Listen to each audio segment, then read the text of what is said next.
Oh, Why is that done? I think it's because I changed the volume. Just hit pause on. Angle. Alright. Hello. Welcome back to another Rubber Dinghy Report. Yep, that's the one. We've floated it back down onto We're driving, your Sam. We're ears. not floating. In this wonderful van, we've floated to your ear holes. Yep. Yeah, we're back in the van. LB Stoff's the third. Is it? Yeah, no, it is third. Yeah, van. the third. The third. What's the third for both of us? You were still in the second one. Yeah. I was just double checking. Yeah, we're cruising down from Coffs Harbour to a town known as Taree right now. It's a 2-hour drive. So we figured, why not chuck a podcast in there? You know, get one of our patented van podcasts out. They're always useless. They don't provide much to anyone, so make sure you're doing a task so we can be good background noise. Yeah. If you're listening to us, if you're unhinged enough to just have us as the sole centre of your attention, stop. Thank you. Yeah, like cheers, but stop. Go do another task and just have us on in the background. That's about what this content's Do worth. some washing. Yeah, so, or, you know, draw a picture, or, I don't know, like write a novel, or... Fill out a colouring book. Yeah, something like that, you know? Play Subway Surfers. And, yeah. Yep. Scroll TikTok while listening to music. Like while every listening single to one of us. our TikTok videos and leave a comment on each one. Yeah, actually do that. Also on Instagram And too, if you Instagram can. and YouTube Shorts, please. Yeah. As well, yeah. While you're Do doing all this, that, of course. Yeah. If you don't, you're not a real fan. Yeah. You hear that, Caleb? Yeah. Caleb, shut up. Alright, well, I think we've got to start with one of our usual little segment thingies. Yeah? What's gone wrong this week? What's gone wrong this week? Yeah. Surprisingly, not that much. It's It's going to be a shorter one than usual, yeah. Yeah, well, I can't think of anything that's really gone wrong. Oh, the mic broke? Yes, we did have that. Yeah, one of the microphones broke, which was a little unfortunate. That has since been replaced. Yeah, I think it's because a plug or an adapter, the thing that plugs into the wall, my one of those, I think was broken. Yeah. And I think it fried the microphone. Because I was using that same one like a couple days later and I smelled smoke coming from it, or, you know, some sort of burning. I'm like, well, that checks out. That bodes well. I think it fried that microphone. That's my guess, but I couldn't tell you. It was just one day it just stopped working. So Yeah, okay. you know, there's that. We were pretty successful with all of our, like, other stuff, I think. Yeah, I finished off the cowboy novel. Yeah. That got done. And then I started writing the first, I'm now partway through chapter 1 of book 4 of Revolt, the Revolt series. And I'm up to chapter 9 of book 2.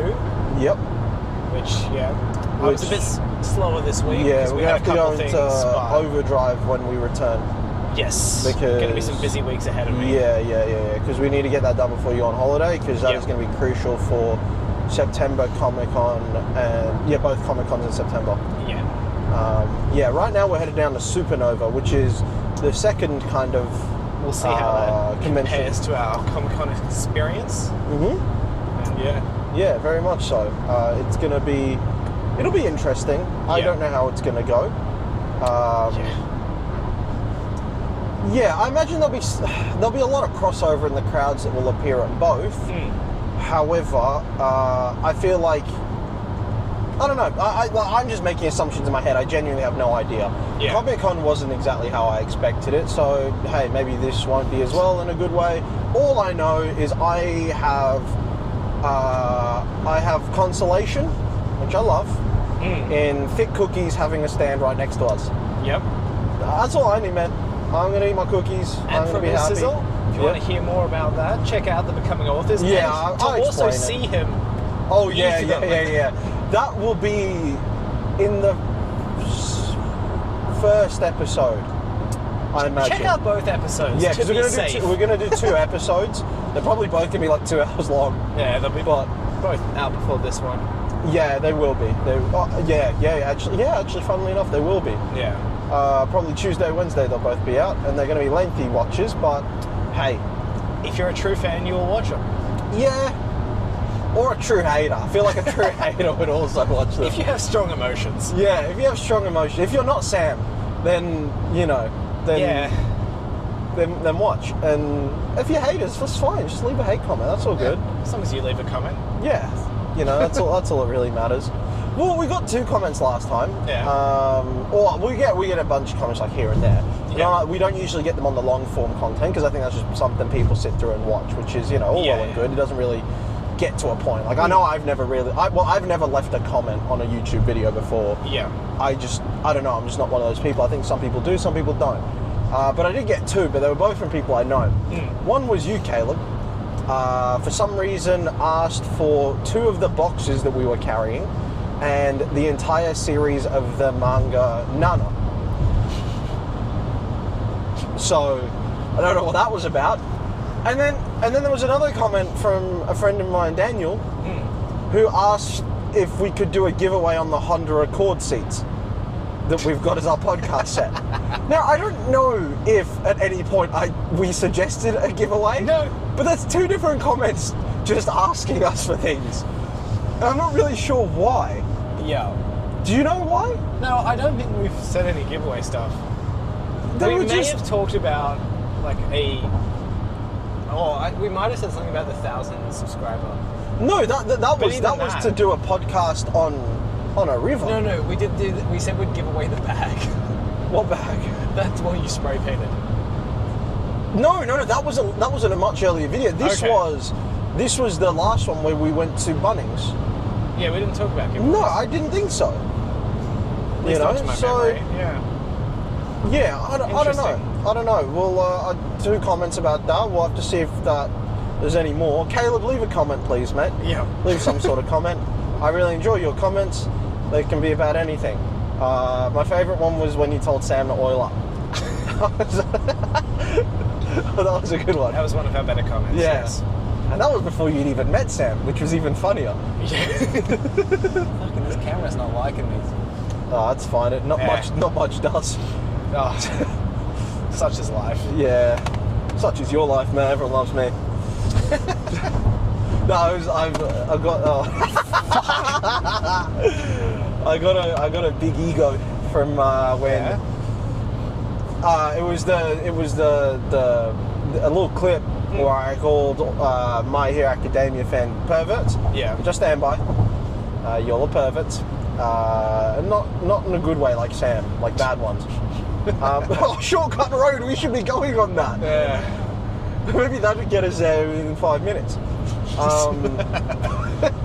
But yeah, and then someone said, I like this guy. I met him at Melbourne. I was like, hell yeah. They like this guy. Yeah. Bosh, as the Englishmen say. Yeah. So that was cool. Yeah. Yeah, not a lot has gone wrong for us, I don't think. No, it's been a good week. Yeah? Short week so far. Yeah, I mean, you had a slight illness, but that was last week. Yeah, more or less recovered from that. Yeah, that's good. We get ready to get another one. Yep. I won't. I'm invincible. But that's kind of everything that's sort of been issues. Yeah, there's not really been too many issues, to be fair. It's in one of Sam's famous segues. Yeah. Speaking of no issues, what media have you consumed this week? What? Good Lord. I mean, there's maybe a parallel you can draw. Issues. There's issues of you have issues, yeah. Yeah. That's about it. You have issues. Done. Samuel. Have you? Yeah, I've actually consumed a little bit. I feel like in this break between conventions, I've gotten a bit of writing done, right? Like I've still written overall across the 2 weeks, probably like 4 chapters or 3.5 chapters, which is crazy. It's like a solid amount of work still, right? Yeah. Considering our books are going to be around, like, let's say 18 to 30 chapters long on average, so solid. Getting around still 3 to 4 done in that time period. But I've been a bit more laxed. Kind of allowed myself to unwind, and I actually took some days to recover. Yeah. Post Melbourne, I put on a little weight, sure. Definitely been eating a bit much. But I don't know. I felt like I needed time to actually recover and get past everything that happened in Melbourne. And just how hectic and stressful it was, how full on it was, how tired. It took me like 3 days of sleeping before I was feeling not tired anymore. Yeah. Like that first day I got back, I slept like 9 hours, then had another 3-hour nap in the middle of the day, and then was asleep again at night time. And then the days after that I had like 8 to 10 hours sleep a night, and I was still tired 3 days later, and then I eventually got past it. But yeah, voice was cooked for a while, so I needed that time to recover. So I was like, you know what, screw it, I'll indulge in some media again. I don't often these days watch or do much of that, so I got my teeth stuck into a TV show. First one I watched was Mobland. Oh my god, it's incredible. It's so good. Because you've told me a tiny bit about it, but do you want to give a rough... Like, to give you an idea of the vibes, think Peaky Blinders type thing, but set in 2025. Organised crime family in England, rivalries with other families. It's Tom Hardy. Yeah, Tom Hardy's the main character. His character's so much fun. Yeah. So much fun. Just a really cool, badass male protagonist. Oh my god, he's back. Mr. Complete Plumbing. Complete Plumbing. Yep. Who has his initials as the logo. That's all that really needs to be said about that. Incredible branding job. Yeah. Is it the same one? Because we stopped at a petrol station since. I think there was I don't think it's the same one. It might be. It might well be, but I'm pretty sure the other one had a P plate. Oh, I don't remember that. I could be wrong. A CP plate? But No, it's definitely a different one. Is it? The logo was on the other side. Yeah. I do actually vaguely remember that. It's a franchise. How good is someone pulling into your lane, right? Yeah. Doing a lesser speed than you. Oh, yeah. That's so good. It's incredible. Really appreciate that. Thanks, Mr. CP. Big up, CP. Right. Yeah. Well, Mobland Yes. was. Oh, what's this? What's this big creature? What's this thing? I think it's like one of the pavement compactors. Pretty cool. Yeah. Mobland was... Tom Hardy played just such a cool character, badass. As a dude, you just love watching characters like that, especially competent, cool, suave, aggressive but protected of what he loves, like a man on a mission, intelligent, it's so nice seeing characters like, not just like bumbling fools or like weak cowardly messes. It's a reason why you ask any dude, who do they resonate with in movies? It's I just don't want it again. But like, who do you resonate with movies? It's like Tom Hardy, Cillian Murphy, who's another one that I was talking about? Like John Bernthal, Ryan Gosling, another one. You know what I mean? It's like those sorts of just inherently masculine characters in all the good ways. Yeah. You know? Like can kick ass, but are very protective of what they love. Do everything in their power to make sure they get the best possible solution out of things, like protecting everything and getting the job done and somehow finding a way to succeed at all of it. Yeah. But is flawed at the same time, has his issues. I don't know. It's just, it's so good watching characters like that. You can just get so invested in them, Yeah. It's nice to watch. So, and then there was some other like really heinous characters in there. Dame Helen Mirren got me to really hate her character. My word, she did an incredible job. Her character was so hateable. That's good. Pierce Brosnan was really good in it. Yeah. The young fella that played Eddie Harrigan, he was really good. It was really good series. I enjoyed it thoroughly. I think if they give it 3 to 6 seasons, it could be as good as Peaky Blinders, and I'm a really big fan of that. It's like my second favorite show ever. Yeah. So, star rating? 5, 100%. Yeah. No, it's really, really good. Gripping drama. It's you really want to watch every episode as it follows on. And it gave me a lot of inspiration for a lot of the Gangland stuff that we have going on, a little bit in Revolt, but also going forward into other series. Yeah. Gave me some certain ideas of certain situations that I want to happen, like, you know, between some of our own characters, like types of, you know, there's the way they did certain like sit downs and arrangements, and like, you know, the way that they could get the bosses of these, you know, huge rival organizations that are currently at war to sit down and sort of fake peacefully play coy at a public event. You know what I mean? Where they hug each other and shake hands and wish each other well and all. You know, but like there's the undertone of like every movement they make. There's the gritted teeth. Yeah, well, it's like every movement they make has a level of either disrespect or watchfulness or like, you know, like undermining or, you know, like the way they say commiserations is the way it's delivered is perceived as, you know, I'm saying this instead, you know. Really love that sort of stuff, like the mind games that are at play. And it gave me ideas on how I want to treat certain characters or certain relationships within some of our own gangland stuff. Yeah. And also the hierarchies between them, how the gangs function. Yeah, okay. Like different sit-downs and what it feels like to sit down with a mob boss that's like overarching your entire enterprise. You know, what sort of a feeling that gets, like owing a favour to someone like that. Yeah. That sort of stuff, you know. It gave me some ideas revolving around that. So that was good. And then after that, I got stuck into Reacher, which is one of your recommendations. Yeah. You might have even given it to me on a podcast. I think maybe I did, yeah. Yeah, and I'm 7 episodes deep. I'm actually, just before I went to sleep just after episode 7, so I've got the season finale to go. Nice. I didn't start it because I always have to finish one season and start the next in the same sitting. I don't like to finish at the end of a season. Don't know why, but it's just the way I like to do things. Interesting. So, yeah, where it just ended was I actually called it with in my head with Picard as well, the cop. Oh. In my head, I'm like, it was ever since he went on leave of looking after that family, and when Roscoe came in, and then they got attacked. For Reacher, who cares? Yeah. Roscoe came in.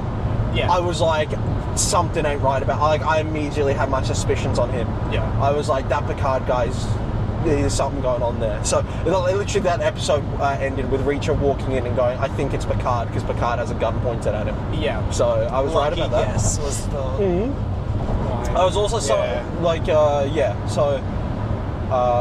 What else did you say? I said I was right about. So you were about to say something. Well, when we were speaking about, because we caught up yesterday. Yeah. Just in a little prep for this drive. Yeah. And we were speaking about it, and you said one of the characters was suspicious following a death. Oh. Yeah. Who did I actually say to you at the time? The son. Oh yeah. No, he's suspicious, yeah, but I haven't got to like a revelation. Like, I knew the son was bad. Like, obviously he's an antagonist, but I had a feeling he was much higher in the hierarchy than that was my thing.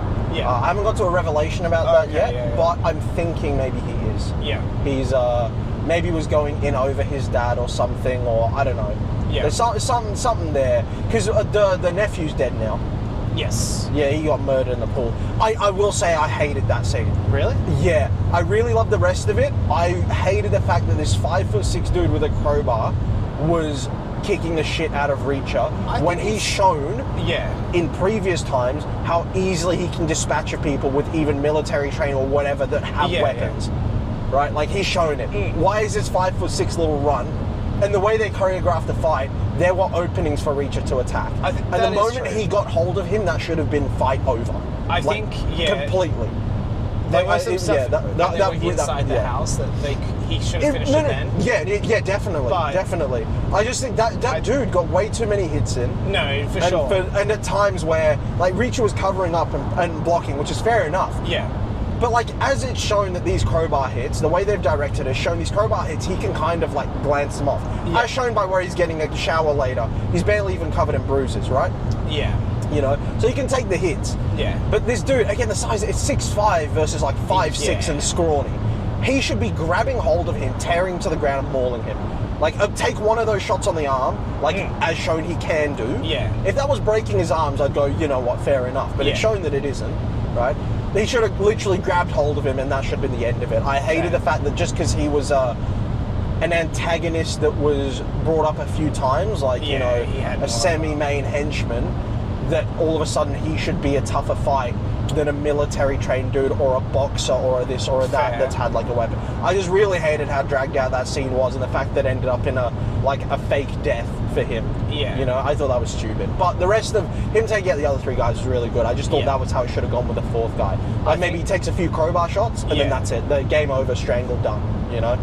I think in that scene, it would have worked better if there was more surprise, because they were pretty face to face. Yeah, exactly. If it had been surprise and he'd been at the disadvantage to begin with, it would have made it better. Yeah, like there were times where Reacher had him and then the dude got free. Yeah. And then him with a crowbar. Like, he's shown that he's really good at neutralizing weapons. The moment he grabbed hold of him, he should have grabbed that crowbar, ripped it free, and that would have been the end of it. Yeah. But he let him be able to swing with it, which I thought that was really poor. But the rest of the series has been really fun. It's been enjoyable. Yeah. Honestly, I didn't really think about it in the moment when I was watching. Yeah, I think I'm really picky about fight choreography and the way a fight feels. Because I'm such a big fight fan, I get really picky about it. Yeah, but fair. It was that annoyed me. But the rest of it, really fun show. It reminds me a little bit of another show that I watched recently called The Night Agent. Similar sort of fun, action-packed, cool plot that unfolds. Nothing too thinky. Like, you know, it's a pretty easy watch. Yeah. A cool main character to follow that you can get on board with, in a similar sort of way to Tom Hardy's character in Mobland, but just a little bit less depth, a little bit more clean cut. Yeah. A little he's not... There's no real flaws with him. No, with Reacher, no. Yeah. With Tom, there are some flaws, but it's not super flawed by any means. Yeah. Tom does some evil shit, right? Yeah. Like, he absolutely does. Like, getting a guy to confess to a murder on behalf of someone he works for to save that confessing guy's family. Yeah. Like, he's confessing to a mob boss. Yeah, okay. So he knows he's going to get tortured and all that sort of stuff, but he makes him do it. And then he does it, and then Tom Hardy goes and kills him anyway. Like, he does some evil shit. But again, it's for his cause, it's for his whatever, it's what, you know, it's... Yeah.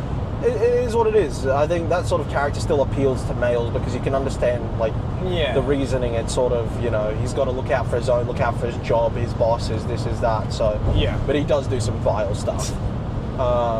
But yeah, so those are the 2 things that I've finished the season 1 of Mobland. Yeah. Incredibly excited for season 2.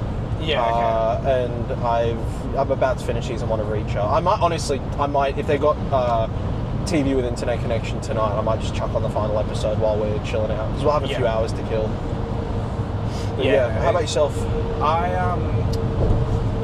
What did I say last time? Time sort of blurred together these last 2 weeks. You were reading Dungeon Crawler Carl. Yeah. You finished the trilogy. Okay, I finished 3 books at that point. So I finished book 4 since. I'm almost done book 5. Oh, nice.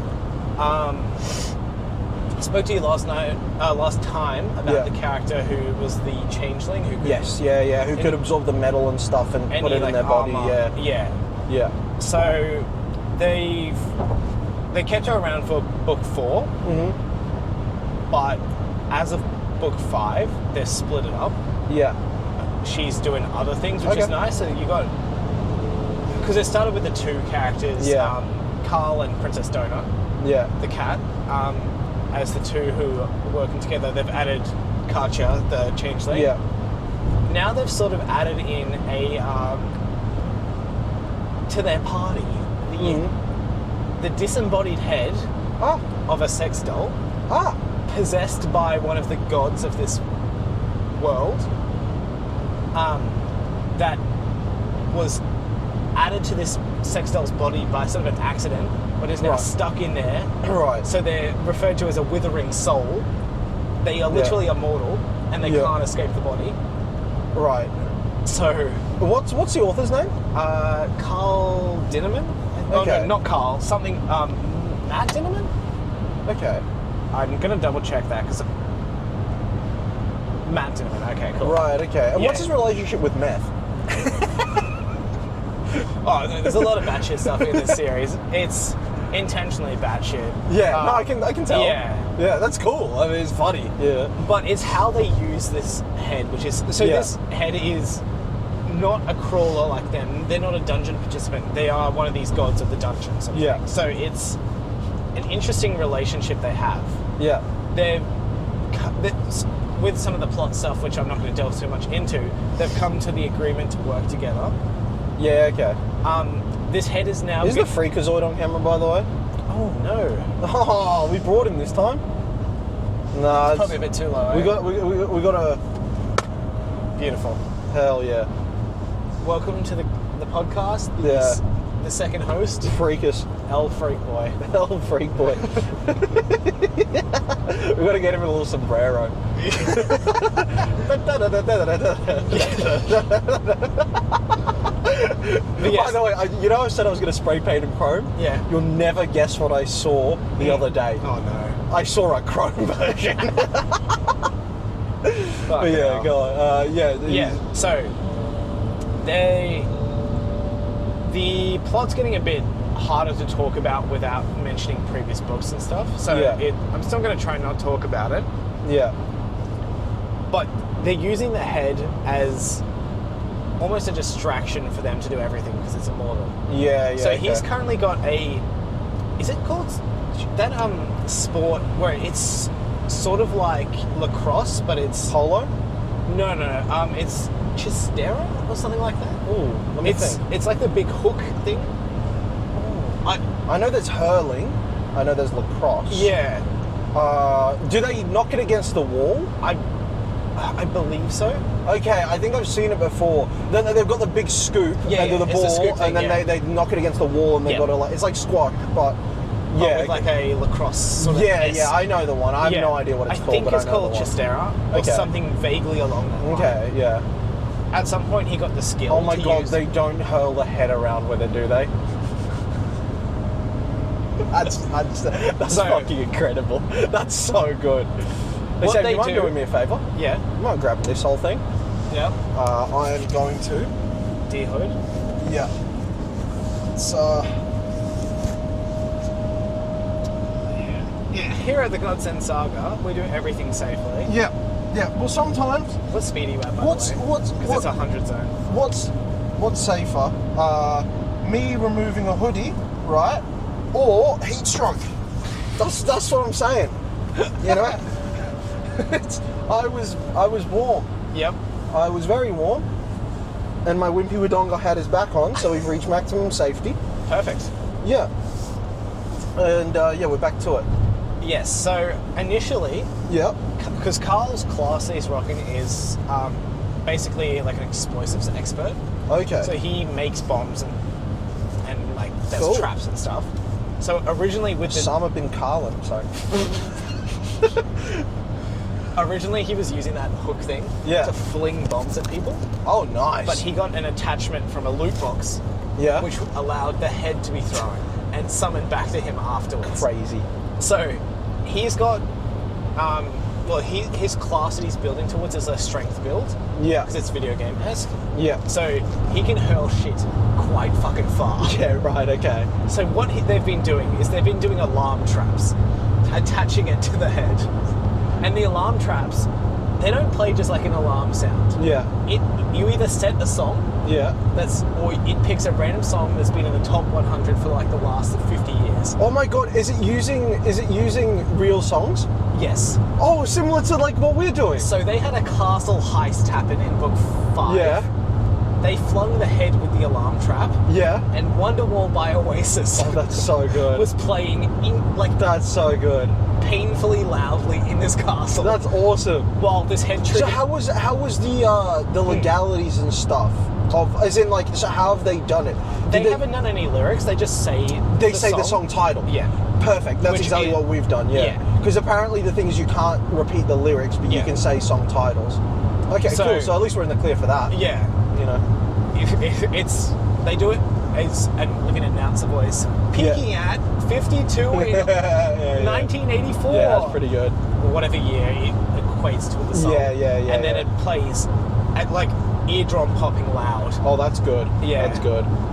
So but yeah, they've been doing some great shit where they're flinging this head around. Yeah. And this head's got the attitude of, send me at them, I'm going to kill their mother. Is the accent this guy sort of does.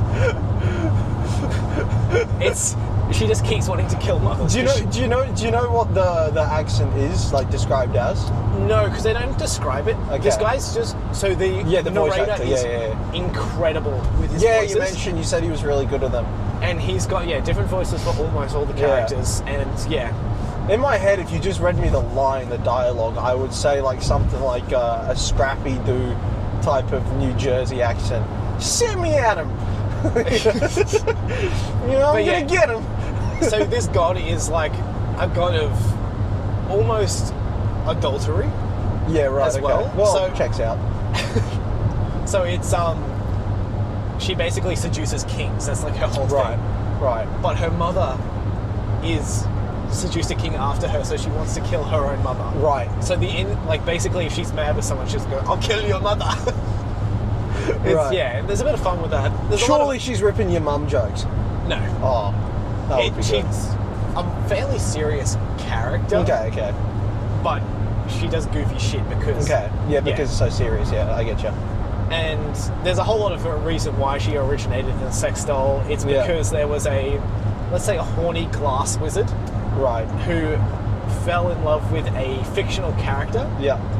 Who happens to look a bit like her. Right. So he had a sex doll of this fictional character. Right.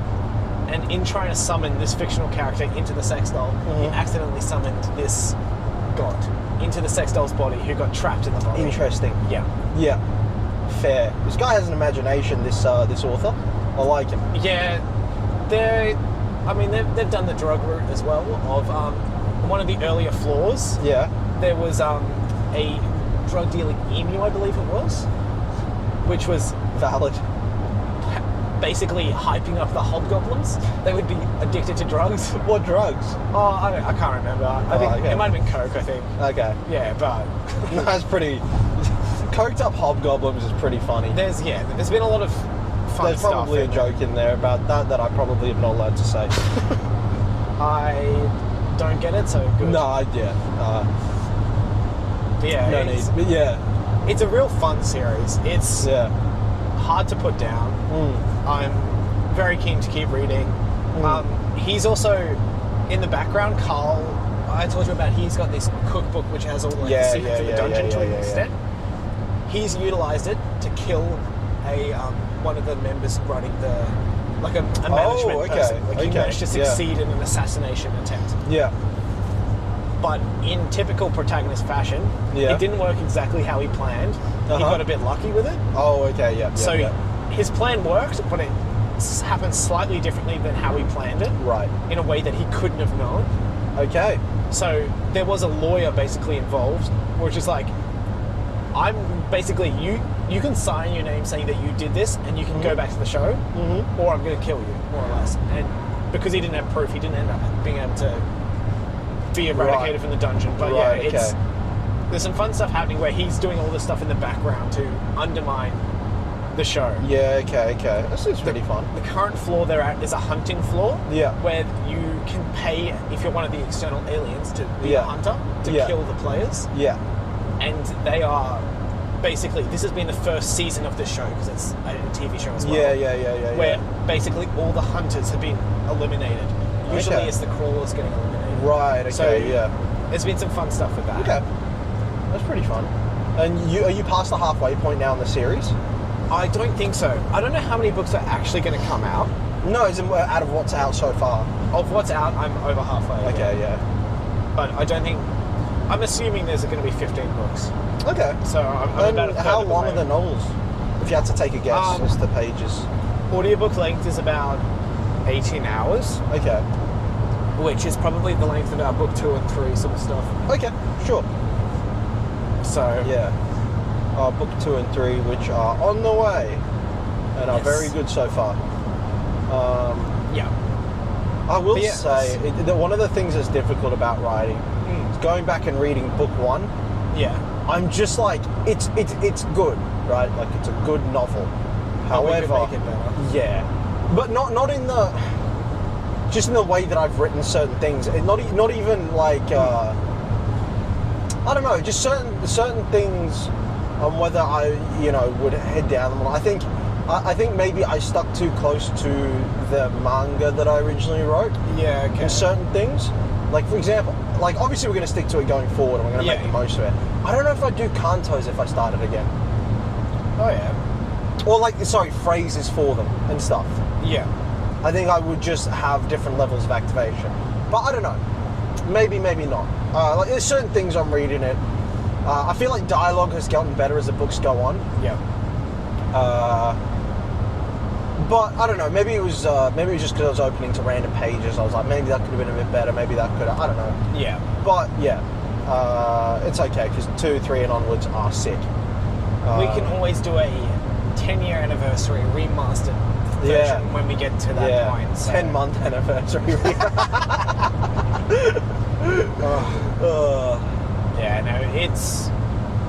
We could definitely change things, but... Yeah, honestly, it's just little things that die. Certain little bits of punctuation. Yeah. Like the way that the characters feel as we go on is a little less chirpy than how they were at the start. Yeah.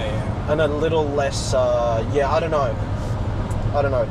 Maybe I just would have toned it down and kept it a little more real. I think that was my main thing. Some of the dialogue I would have kept a little more, like, even though I do believe it's more real than a lot of stuff out there, I would have kept it a little more real, even more like how things have gotten later on, you know? Yeah. But, I mean, you live and you learn. Just got to hope people pick up book 1 and then book 2, and then as soon as they're in book 2, they're sold. I know they are. They will be, definitely. Yeah. So, yeah, I will say, unfortunately, not as many. Like, we got to be honest in the podcast. You know, that's what sort of what it's about. Not that many sales off the prologue itself. Yeah. So not as many conversions online. No. That's what we're saying. Yeah. I wonder how much of that was hindered by the whole US and AU Amazon thing. Yeah. Not sure. Got a handful. Got like 3 or 4 out of it. So it's a little bit. Yeah. You know, we'll take that. But yeah, I think definitely this time around we do not give away that prologue unless we see absolutely fit. Yeah. Like, as in, people are about to, we don't offer we'd be like, here's a book, buy the book. And if they're like, I'm gonna take off, can I take a business card? And we're like, I'd take a business card and take a prologue. Yeah. Then we have to. Because otherwise, I think there were a bunch of those that could have been sales maybe. Yeah, so... Yeah. Live and learn. Yeah. At least when we go back to Melbourne, we'll have 4 novels there, so a whole range of things to choose from, which would be good, you know. We'll have book 1, book 2... We'll have the full trilogy plus cowboy novel by the time we return to Melbourne, so that's a really nice, like, point for people to see us again, maybe give it a try. Yeah. All of a sudden, they've got an entire trilogy and thing to go through, which is pretty cool. To be able to see how the spines line up with each other and all that sort of thing, you know, all that really nice detail. So, yeah, that's pretty cool. You know what's going to be real annoying if it does happen? What? If Amazon changes how they print books at all in between, and the size of the height of the books change. Don't do that. No, we choose the size of the books. Yeah, we choose the size because it's got to be formatted specifically. Yeah. Fucking hell, that'd be so. Yeah. Tiny bit extra or less. Give me the shits. One thing I will say is I've got to make sure I remember all the different I think it's maybe I record it next time. The formatting that I used as in, like, obviously the font, of this and that, but exactly how much percentage of, like, Gaussian blur I used behind you know, most of it I can just copy paste and then adjust, right? So, like, the X, you know, where it says I can just copy paste across and it'll be fine, right? And everything else will be but it's probably worth recording still next time, just so I can get it exact, you know? Also, before I forget, Dungeon Crawler Carl is a series. I'm just going to give it 4.5. Okay. I think that's the same as what you gave it last time. I keep wavering between like 2.5 and 5.5. Okay. But I think I can. It's just a good time. It's fun. Yeah. Seems like a fun series. Feels like it's got the right amount of fun and goofiness, but also some seriousness there as well. There's the seriousness behind it. Yeah. Seems like a good series. I don't really talk about the seriousness of it, but there's It seems like it would make a good anime. Yeah, no, it probably would. Yeah, you know those type of anime. I think like the ones that are a little goofier, a little, but still pretty serious. Yeah. trying to think of an example of something similar. I think the only issue with this would be it's fairly gore heavy in parts. I mean, you can do that with animation. It's even gore heavy animation. Like you look at things like Tokyo Ghoul and whatnot. Hellsing, a few others. You can get pretty gore heavy, but that's cool that it's using. Gore's good. I like action with gore because it's realistic. Yeah. I don't like action without gore because it's not realistic. Yeah. You know? Oh, also the AI for the dungeon has a foot fetish. Yeah. He loves when Carl crushes things with his feet. Mm-hmm. And there's comments in the book about it being done in a purring voice. The announcer saying it, and the voice actor does it accordingly. Right. When it names the achievement for doing foot stuff. Lovely. Yeah. Very nice. I thought you'd like that. Yeah. I know you're a big foot guy. No, football, Sam. I like football. Gotcha. Yeah. Footman. Yeah. We lost our futsal semis. Yeah. Which, it was really close though. It was 6-5. And those guys stomped us like 15-3 all season. No, it was our best game against them. Yeah, we kept it close. We even got it back to 5-all as well, from 5-2 down. So, somehow bagged 2 myself. Yeah, it was a good effort. I didn't actually score that game, which was strange. I nearly scored twice. One was a great save. The other one, I should have put my foot through it. I tried to just place it, and it was an easy save for the guy. Yeah. And I didn't really deserve either of my goals, and I did get 2 assists as well, which was good. No, you did deserve them. They were fine. One of them was an accident, but who cares? You were clearing a ball. You were clearing a ball. The keeper was off his line. That's on the keeper. The other one, it bounced a bit funny off someone's foot. So it did, but we've had so many deflection goals go for and against us. You were still taking a shot, so what does it matter?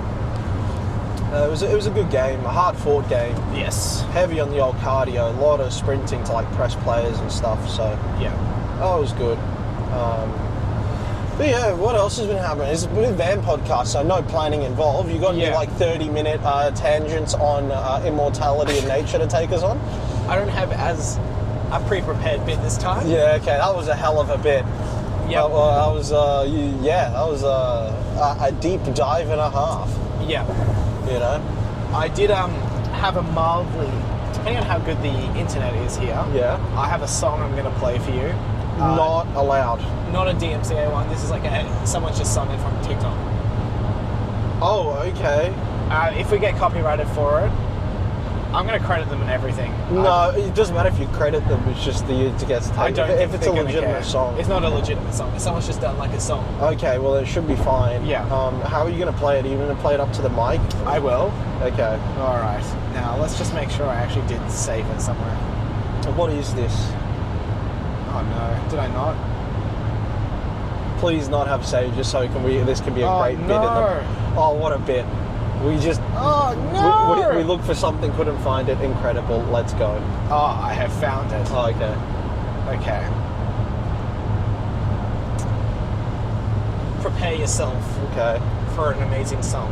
Okay. And prepare to learn at the same time. Oh, okay. Why are there so many stones on the train tracks? But the high-speed rail tracks are very clean. What are the functions of these stones? Will they affect the normal operation of the train? It is called ballast and professional. Oh my god, is this a song about ballast? Yeah. Mum would love this one. Yeah.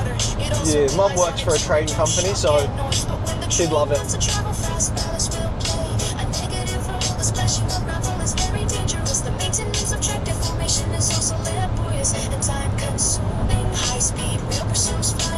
Of course you found this. Yeah, I found a song about trains this morning. Why does that just check out?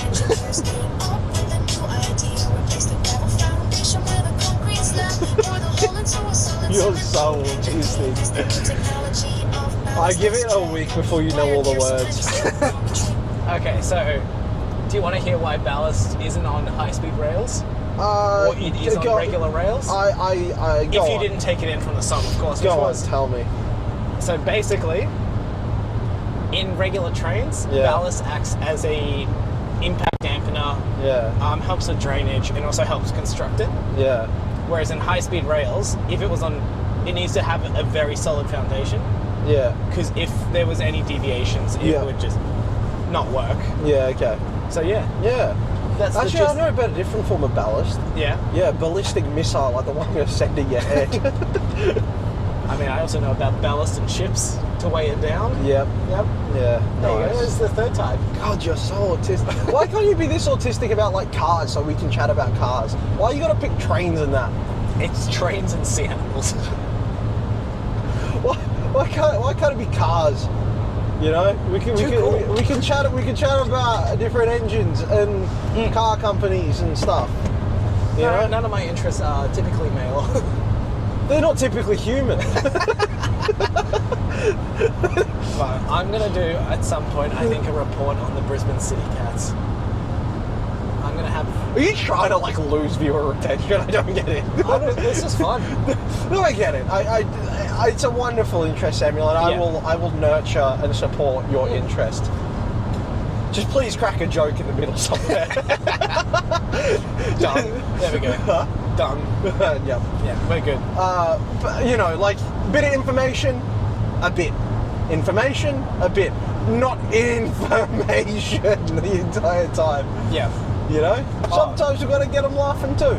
So let me just quickly credit the creator of that song. Oh, yeah. Samuel Truloff. It is a post by Abstract Popular Science. And as... That just completely disagrees Wow, with look at how beautiful this is, this scenery.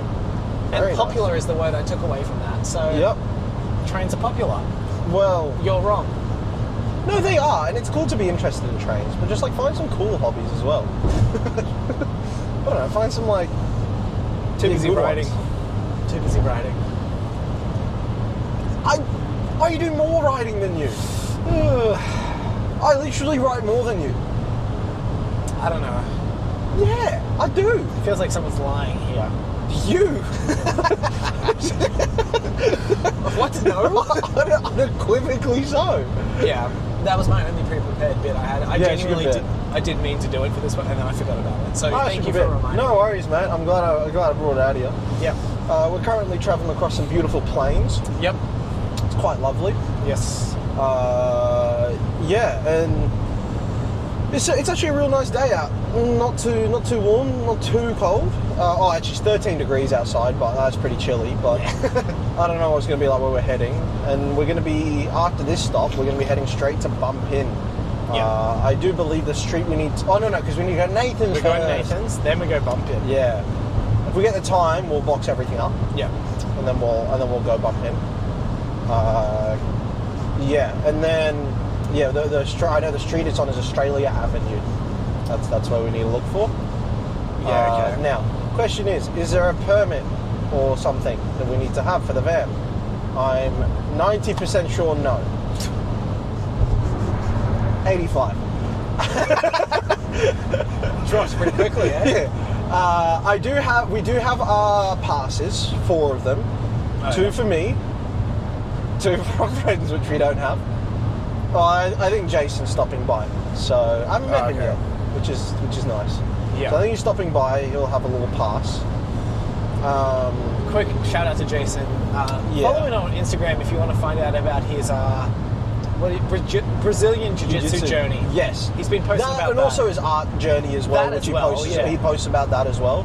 And then just in general, he posts some pretty motivational stuff and whatnot. It's a cool account to follow. You should, I mean, he's one of the accounts we're following, so yeah, he's big Jason. Yeah, he makes really good art. All those cool battle pieces you see, he done them. Yeah, all our character art. Yeah, all our character art he's done, and he's currently working through some more, and it's all really good. So there's that. We'll have to talk to him about how we're actually going to give him his pass. Yeah. Are we meant to be catching up with Andrew too for dinner this weekend? Potentially.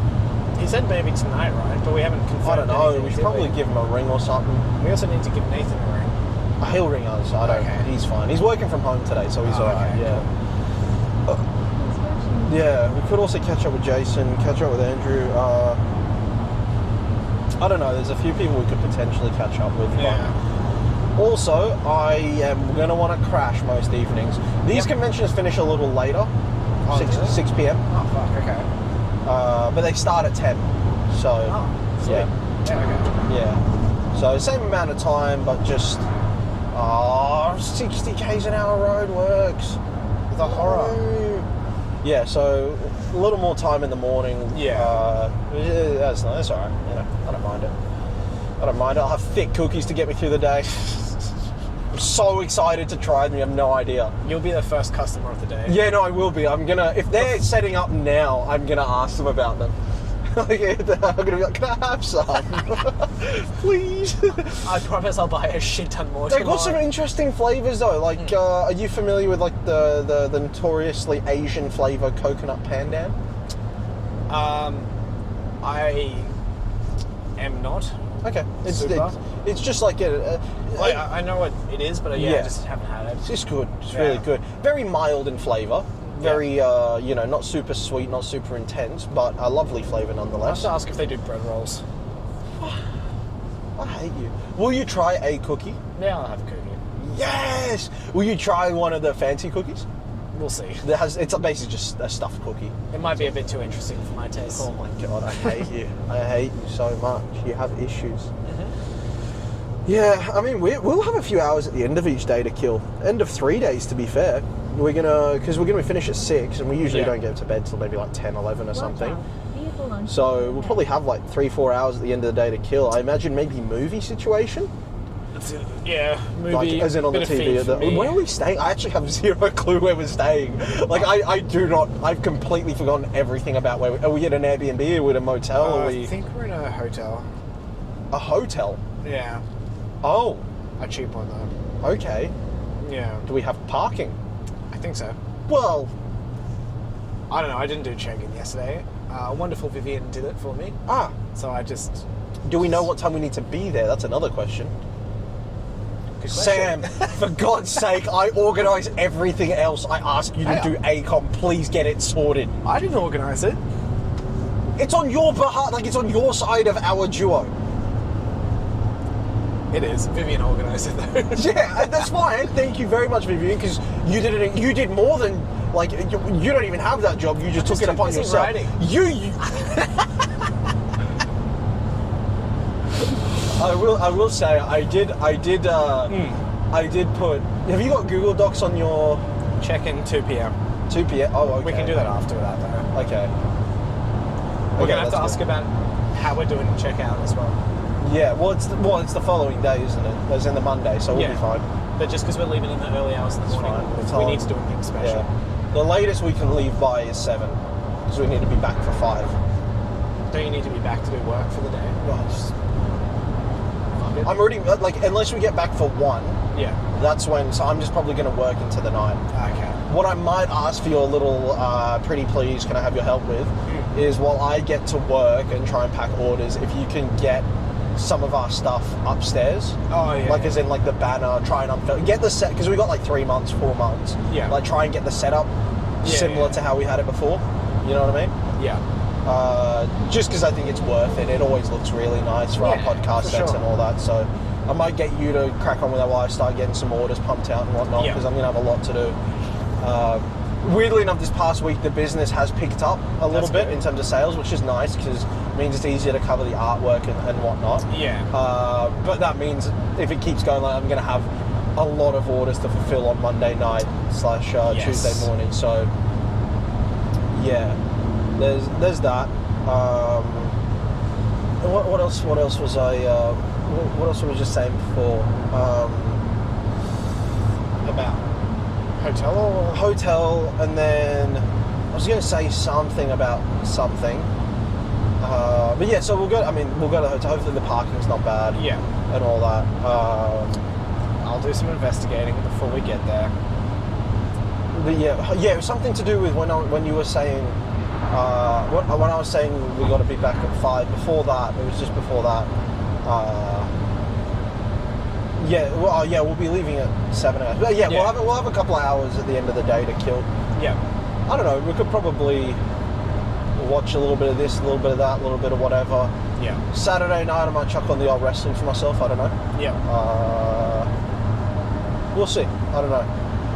Oh, it depends what I'll have access to. If they got the phone player thing, then that'll be good. So might watch that final episode of Reacher. We could watch like Dragon Ball Evolutions.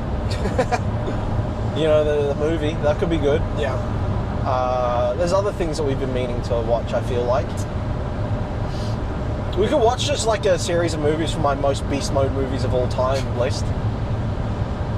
We just back and forth movies. Yeah. I mean, yeah, I know the ones you like. They're all from my beast mode list, not from my actually good list. So, yeah, that'll be things like Shaolin Soccer. Yep.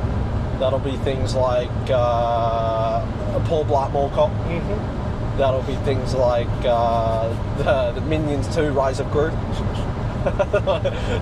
You know, the most beast mode movies of all time. Of course, I mean, I don't know how else to explain it to you. Godzilla vs. Kong. Yep. You know. You are very Wallace and Gromit Curse of the Were-Rabbit.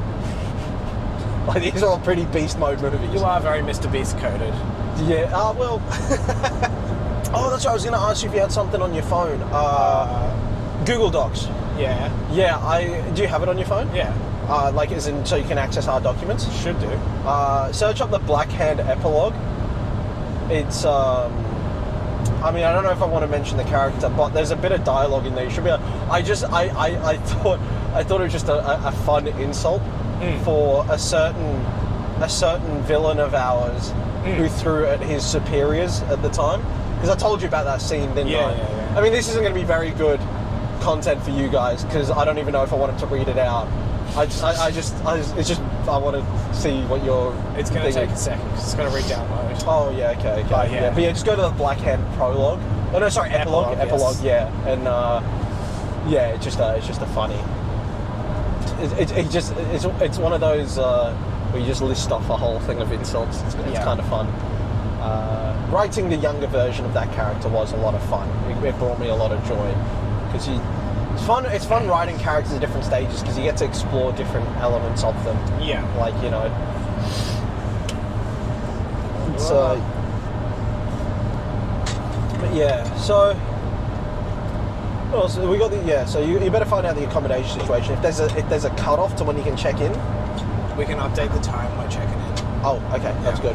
I mean, you probably should to like 7 p.m. or something, 6 p.m. I don't know. Yeah. Maybe don't do it yet, but see how we go. What it's going to be. And you have our Gmail on your phone, right, as well? Yeah. Okay, because there might be some... We'll check when we're into Re, but we should probably double check on some info and whatnot while we're over there. Yeah. Yeah. Also, it's a high-vis job as per usual as well, so we'll slap the jackets on when we get to... Yeah. We'll have to pick all that stuff up from his. Yeah. Yeah, we're going to be high-vising up again. Hopefully, at the end of this convention, we're not the last ones there. Although I slightly suspect we will be. I might see if I can rope in some help. Yeah. Yeah. Higher than Nathan. We do have a third. The problem is we just don't have extra transport. Oh yeah. You know, like as in we can only get 2 people in here, especially with all the gear. We could probably get some help with pack up, to be fair. Yeah. I'm trying to think if there's anyone I can call. I'll maybe work. I might text Harmon, see if he is around for maybe bump out. See how we go with bumping. I mean, also it's not that much of a stressful thing as well, because we just took our time last time, and it was a pretty chill situation. You know, we don't have to rush. No. We can take it pretty easy. You know, we were in more of a rush last time, and we were still taking it fairly easy. Yeah, we were. So yeah. I suppose there isn't. As long as we can get a parking now, which is going to be kind of close. Yeah. Yeah. I have a feeling, because the last time I think in Melbourne what saved us was the fact that it was 7 a.m. when I bumped in. Yeah. Or like as in the opening was 7, and I don't think anyone was going to get there that early. Everyone was just like, I'll wait till like 9, 10, which is why I got there at like 9. Yeah. So it was still relatively empty, but yeah, it got busy quick. Yeah. But yeah, I did see somewhere about like being able to drive onto the show floor, which don't know if that's the case. That'll make life easy. Way easier. Yeah. I just don't imagine there'd be the space for it. I mean, I haven't seen the floor plan. It's possible. We're right, so I want you to imagine a square like that, right? I can imagine a square, yes. Yeah, so the entrance is on this corner. We're in this front row. Yeah, okay. There, that's where we are. So you walk in, and it's the first row that you can see when you turn your head. Yeah, okay. So yeah, so you can either go down the length of rows, or you can go across the first row. We're in the first row, so yeah. I mean, we get there, we ask, we work it out. Yeah, I'm coming into this all way less prepared, but also like they weren't as communicative, so screw them. It's our first time with them, so that's on you. Yep.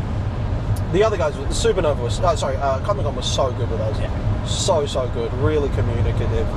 Really checking in, seeing how we're doing and all that. It was really nice. Really nice of them. So, if we missed any info with this, we tried. Yeah. Also, the whole testing and tagging thing for Comic-Con just was nothing. Yeah. I kept looking around, kept saying must be. I'm like, wow, sucked in. But we didn't. Oh, well. Yeah. Is your Google Docs? Oh, yeah, that's right. I was doing that. Have a check with it. It's, no, data's terrible here. Oh, really? Yeah. That is what it is. The good thing is, we don't even have to worry about dead air with this one, because it's a van podcast, and we said they were going to suck. Yeah. There's no preparation. No. Well, Flav's doing something. Barry's Creek. Yep. Barry's Creek. You know what we should do? We should come up with a dream team, five-a-side professional football team. Go, Sam. Okay. We're starting it strong. I got Al as our keeper.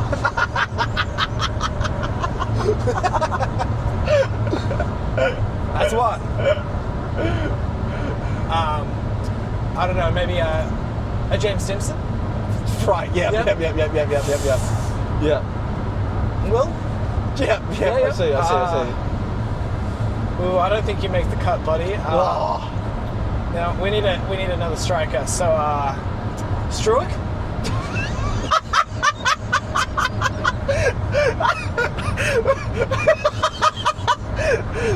The Indonesian number 9. Yeah. Let's go. The now no longer a Raw player. No, but he has his own action figure, so... Does he actually? Yeah. Fuck, we've got to buy the action figure. Yeah. Oh my god, that's incredible. Raphael Struick. A guy with millions of followers, despite being quite an average, low-league professional footballer. Yep. I think I'll put him as right back. Okay, a right back in a five-a-side team is incredible. Just you wait till he strikes, though. Right. Now, who's your fifth? How many? I named 4, didn't I? You've named 4. You've got Al, Will, Stemp, and Raphael Struick. Fuck, we need some Travellas here. Not Albie! No! Not Albie! Who's someone else? Not the living embodiment of England. No. Who would I pick of players I actually know?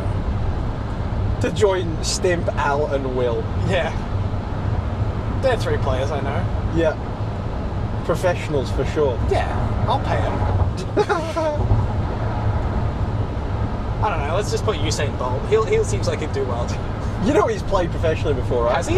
Yeah, in the A-League.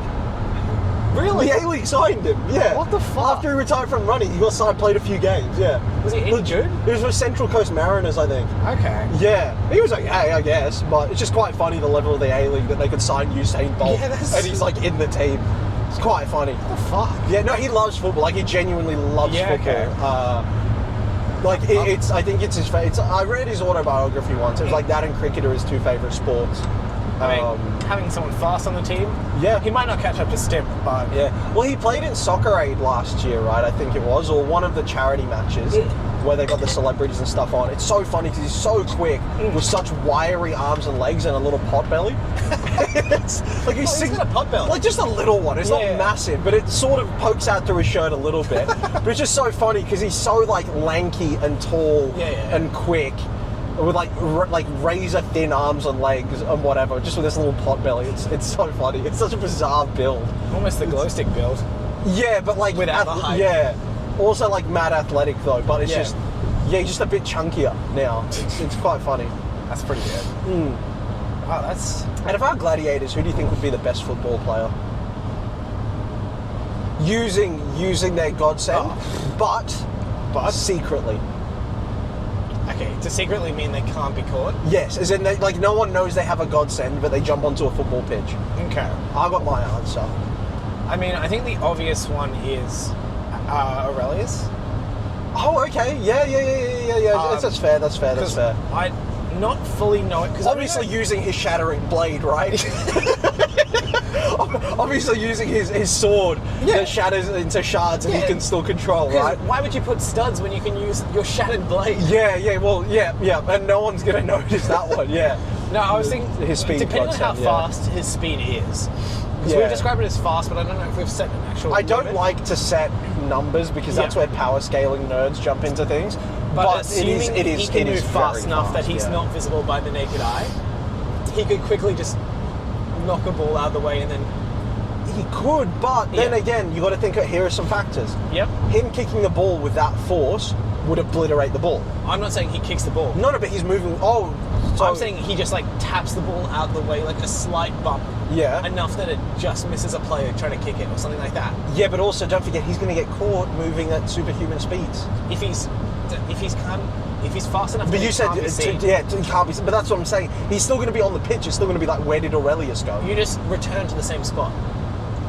That's sort of what I was thinking. I guess. I feel like. I mean, in general, you could just slightly enhance speed, and you're already like a good player. Yeah, that's what I was thinking. Is just as like.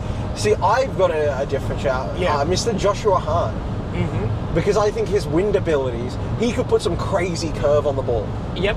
Like, he could just whip something. And, like, I've seen some pretty crazy things be done with a football in terms of curve and bend, especially if you're a football fan. Back in the days of, what was the ball called? The one used in the 2006 World Cup, I think it was that one, where it was basically way too smooth. Yeah. So it just moved through the air at really unpredictable. Okay. It might have been the 2010 World Cup actually, but it moved through the air really weird. Jabalani, that was the name of the ball. Every ball has like a little, the same way like boots like Adidas Predator or Nike Tiempo. It was like the ball was called the Jabalani. Yeah. And it just moved through the air like ridiculous sort of like it'd start out this way, then come back and then go again sort of thing because of the way it would catch the wind, right? Because it was so smooth. And I was thinking like Josh could do something, like he could put some crazy whip on the ball. That was a good shout. And even accelerate the ball through the air. Like, again, deflecting is thing. But like he could like absolutely rocket one and it'd come off at like a speed way too fast for a keeper to hit. And you'd be like, you sometimes see players do that where they get and it's unbelievable, but you can still be like, oh, that was crazy fast, right? Like I've seen I think some of Leo Messi's shots have been recorded as quicker than some other players, even though he's very diminutive and like 5'6". Yeah. Because it's just like technique and he just real pops at it, I could believe Josh would do something similar. Take a real pop at it, he'd score some goals out of it. So that's my shout, I think. My other shout would be maybe Rose. Reflections? Yeah. Because he can travel through his reflections. Yeah. So if he has a hand behind his back, and he can get a reflection next to the ball. Yes, of course. I think on slow motion replay, people would see the hand. I mean, I'm talking like professional football player here because obviously they're that good. They've progressed. You get slow-mo replays of this hand coming through what? What's it coming out of the reflection? What of his reflections? Johnny Santana. What? A 3-stage melee weapon? Yeah. What the fuck are you going to do with the mace? A flanged mace swinging at your head. You bang! No one's going to see it coming. Just crumpling. Crumpling skulls. I think... No, if Rose doesn't work with replays. No, I'm thinking like Alistair doesn't. Alistair doesn't work with replays. No. Alistair could be fun because he could just pop balls with his bones. Yeah. I mean, he could do a strength thing as well because he has the ability to control the way his bones move. Yeah. So he can move them with extra force and speed in a similar way to Aurelius. Increased density and such. Yeah, exactly. So, I mean, Nazo, the reflexes. Yeah, that's an obvious Put one him too. in goal, godly. Wouldn't Yep. let a single ball past him. Plus, he's like 6'4" as Yep. well. No, Tall he'd be guy. a great keeper. He'd be an unreal keeper. Thinking whether you've got like a... You know what? Let's make a 5-a-side team of gladiators. Okay. I'll go, keeper Nazo. That's got to be the I'm case. going to pick an opposite 5 to you. Okay. Oh, fun! Fun. So it's like a draft. Yeah. All right. I'll take first pick. Nazo, keeper. I'm going for maybe a bit more outlandish pick. Yeah. I'm thinking he's not usually... Wait, are we going abilities or are we going can be seen, can't be seen? I'm thinking we still do the can't be seen. Okay. Bruce. Okay. I'm thinking Omar. Interesting. Impenetrable skin. Yes. Because that's not something you see. It just is. No, right? yeah, of course. I mean, if I put him as one of our defenders and we just have him charge at people. As a centre back, you sure? Yeah. Yeah. Okay. Omar at centre. The only thing you've got to contend with there is he's very, very lazy. He is lazy. Like deeply lazy. So I've got to... If we... You never know. There is a certain chance that he might go in for a slide tackle, and him being horizontal will cause him to fall asleep. See, I don't think we ever... He just is body checking people. Okay. Shoulder to shoulder style. Okay. Yeah. Okay. All right. So Omar's your centre back. Well, I'm taking up front. I'm taking Josh Hahn. Yeah. Okay. So I've got Nazo keeper, Josh Hahn, and then I've got to work out my defender and two. I'm playing a diamond. Defender, 2 midfielders, and a striker. I mean, I take Aurelius as my mid. There's a midfielder. Okay. Yeah. Okay. I'm going to take. This is a rogue one. Yeah. I'm gonna go Ilya Drago as my centre back. Right. Interesting. Okay. Yep. Here's my thing. Obviously, he's quick, he's strong, he's like, he's that. Have you ever played football in the cold? How much more does it hurt? How much more does it hurt when you get like a stinger to the thigh, you get your toes stomped off? Yep. I just make him a dirty player that cools down your body temperature before he goes in for a tackle. You are going to be hating life. Yeah, okay. You're going to be hating life out there. That's I'm going. Plus he's big. He's like 6'2", 6'3". Yeah. Built. I'm going Nazo in goal. Ilya is my centre back, and I've got my spine with Josh up front. Yeah. All right. I'm going to pick my striker too. Yep. And now, is there anything in the rules saying you can't play a game of soccer with broken body parts? You can't. I'm not picking close to okay, I was going to say, I just win. No. A broken body. Okay. If they're going down injured, then I'd imagine if you got something swinging around, maybe. But all right, I'm rocking Tendo as striker with 10 broken fingers. You know what? Yeah. You know what? Okay. Yeah. To be fair, all right. Jamie Vardy played with his hand in a cast when he had a broken wrist. Okay, but then we're breaking everything we can. Yeah. They're like, you can play with your arms broken and that. You just end up in a cast or something. So. You know just what? having that strength there. You know what? I'll let you have that. I think it's a bit of a loophole into the rules because I don't think you get taken off for that, especially if you do it where it's not super obvious. Yes. Yeah. And I mean, the more he gets crunched in the match. Yeah. Okay. So you got.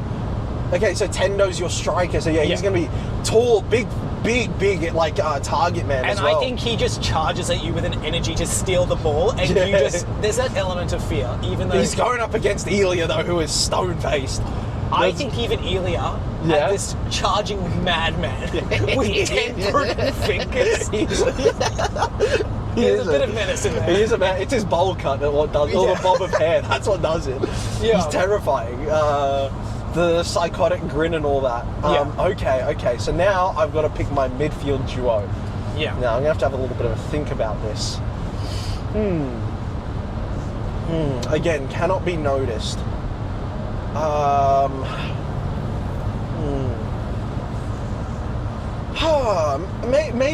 Maybe I take Alistair in the middle, just as another speed. Yeah. Density, it's a good counter he's a solid. Aurelius, He's a solid player in the middle. I'll take Alistair in the middle. Yeah. All right. Yeah. I'm going to take lower down in the rankings. So you still got your keeper and your midfielder, yep, right? so I'm picking keeper. Yep. I'm thinking Julieta. Forcefields. You got to be careful with that one. You got to be careful. Yeah. She is. I think she's pretty agile, right? Like definitely. Yeah. She can move around. Yeah. And I think there's enough. If you get your hand close enough by it and have a forefield just extended out, you can get those a little bit extra. I could see it. You've got those post deflections. You make the posts a tiny bit bigger than they should be. Yep. You've got a lot She's of not stuff. super short either. She's 5'10", which is, a decent height. Yeah. Josh has a bit of unpredictability, but I think you can make it so that the edges are just a bit debatable whether that should have gone in or not. Yeah, definitely, yeah. Wow, that's a truck and a half ahead. Yeah. Well, in the same way, she could like use her projections to knock something into the post, like isn't like pretend it has an extra bit of curve on it. I mean, to counter Josh specifically, after the ball's kicked, whack a bit of protection up between the ball and him. Yeah. The air's not necessarily hitting the ball. Yeah. Oh, I think I've got my perfect. I've got my perfect final midfielder. I'm happy with this one. Yeah. Junsui Tamashi. Earth. If they're playing on turf, right, he can just ripple the ground underneath the ball, get extra direction on his passes. He can get some extra power. Help with tripping people up too. Yeah, quite literally. That's a good pick, yeah. I'm taking Junsui Tamashi. He's a cock, but like I'm taking him. I actually don't know who my final pick is. I'm trying to think.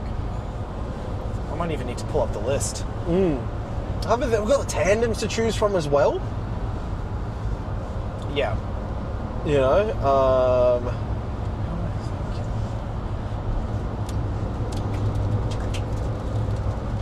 I'm being this is good. I'm being rained with rocks. Yeah. Where are you, Junsui? We need you. Can you overtake, please, mate? Like, genuinely. Yeah. Can this... like, I just want to get past. Who is this fucker? Like, what are you doing? Now we've just lost the third... Yeah. Is this guy an idiot? Entering average speed zone. Oh my god, this is the most stupid... So you've got an oversized truck, which is just over both lanes, right? Yeah. You can probably squeeze past. Yeah. You've got a van that's letting you know there's an oversized truck in the opposite lane, so they wouldn't let you pass. Yeah. And then when they both moved over, you got another lorry that decided to go parallel with them. What the hell? God, there's some stupid people on the road. Like, let people pass, my word. But yeah, go on, your final midfielder. Yeah, I'm trying to have a think. Who do we go? What do we have available? Have a look at the list if you want. Yeah. Go on the website. Utilise our amazing website. I just can't because there's no data. Oh no. Yeah. You have to have a think about who's fought so Did far. you bring the cards? Huh? The cards? Are they in your bag? No, they're in the podcast set. I mean, there is one very obvious one you're missing. Very obvious ace in the hole you're missing. I'll let you figure it out. Very obvious. Just gotta. And I'm wishing I maybe would have taken.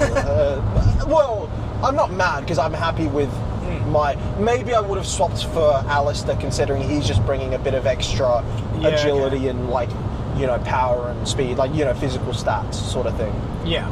But there is one you're definitely missing. I wouldn't go Shinsuke. Yeah. I wouldn't go Johnny. Yeah. Who's next after him? Is it Shinji? Yep. I wouldn't go Shinji. Yep. Wouldn't go. Ember is next. Or there's some other top 10. Ember, Akihiro. Who else is up there? Kamaru. Big sword. I just wonder if I pick. This isn't. I'm just spitballing. Yeah. Here. This is not my pick yet. Soren could be a decent pick just as a counter to Ilya. Could be, but I don't think it's the right pick there. Yeah, mine is objectively funnier. The idea that I've just wanted to play Brexit football, just wig your players with the ball to get red prints on them. Such a good one. Wouldn't pick Kamaru. No, you've got who else is in top 10? Hunter. No, you. Are we thinking has disappeared from the rankings for a while, and is just reappearing. Ooh, Cody. Cody. I mean, if it's stretchy, I feel like that's noticeable. It's noticeable, but if you do it just enough, But then I would have gone with him as your keeper. I still think I'd pick Giulietta as keeper. But then I wouldn't have Cody being outfield. I don't think. I mean, it's up to you if you want to pick him. It's a definite option. Yeah. I don't think he's the right answer. There is a right answer. Yeah, and I don't know what you're thinking. You should.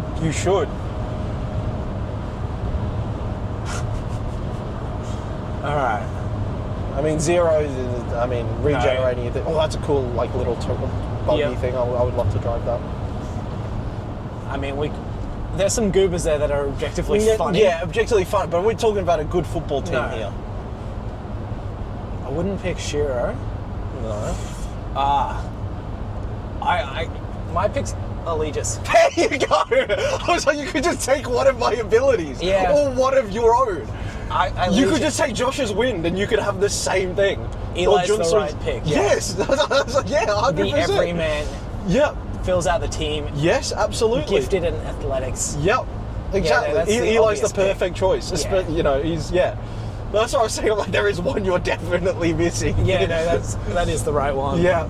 He's just even further down on the list than I was thinking. Yeah.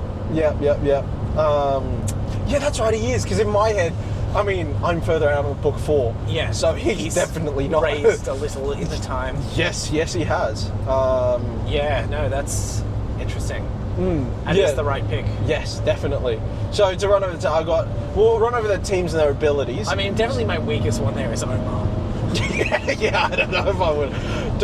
I just think it could be a bit of. It would be. But don't think. Okay, here's the other thing that you've got to factor in. So midfield going up against midfield, but defender going up against attacker. Yeah. So I've got Elia defending against what's his name? Tendo. Yeah. You've got Omar going up against Josh. Yeah, which I think is objectively funny. You know they're going to bully each other. The amount of yapping back and forth. That's enough to get Omar to actually commit to play. I'd agree. I would agree. He would do that to face off with Josh. Those two would be definitely going at each other. I think, Omar would be definitely one to throw up a hand and get a handball on purpose as well. Yeah. I think, so to run over, I've got Nazo Shoku in goal, right? Yeah. So he uses the ability of super enhanced reflexes. Yes. Really enhanced. To the point where at his highest output, he can almost know what you're doing as soon as you know you're doing it. Yeah. Like the moment the muscle fibers start to move. The moment the muscle fibers start to move, he's there. Yeah. His eyes lock on and he's just electrically you are going to be lucky to get balls past him in goal. I think that's why Tendo is a good pick against him.